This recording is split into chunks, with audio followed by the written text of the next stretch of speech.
Doctor वर्दा की तदफीन आबाई इलाके में कर दी गई है। पुलिस ने मुलजिमा के शौहर को भी मुकदमे में नामजद कर दिया है। चारों मुलजिमान को अदालत में पेश करके 3 दिन का रिमांड ले लिया गया है। डॉक्टर वर्दा की पोस्टमार्टम रिपोर्ट में उनकी मौत की वजह गर्दन की हड्डी टूटने को करार दिया गया है। अबरार रशीद की रिपोर्ट देखिए।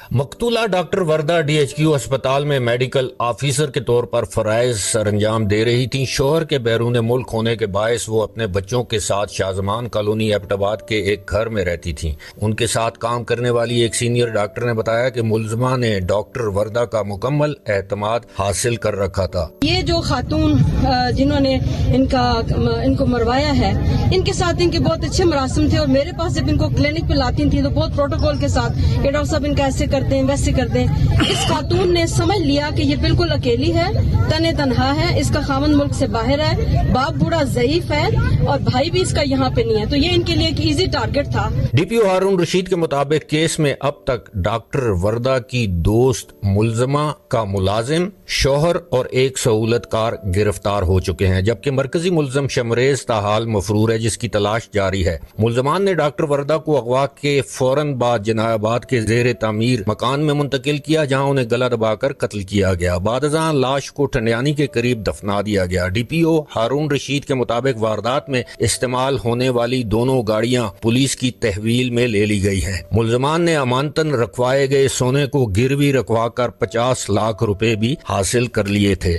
इनिशियली पुलिस की कोशिश थी, हमारी ये कोशिश थी कि डॉक्टर साहब जो है सेफली रिकवर हो जाए। आधे घंटे के अंदर ही उनकी मौत जो है वो हो गई थी। डॉक्टर वर्दा को 4 दिसंबर को DHQ अस्पताल के बाहर से अगवा किया गया था और 4 दिन बाद उनकी लाश मिली थी। उनके दिलखराश कत्ल के खिलाफ आज दूसरे रोज भी सूबे के मुख्तलिफ इलाकों में डॉक्टरों का एहतजाज जारी है। मलकन डिवीजन के मुख्तलिफ अजला में डॉक्टर्स ने अस्पतालों की OPDs का बायकाट किया और वाक़े की शफाफ तहकीकात का मुतालबा किया।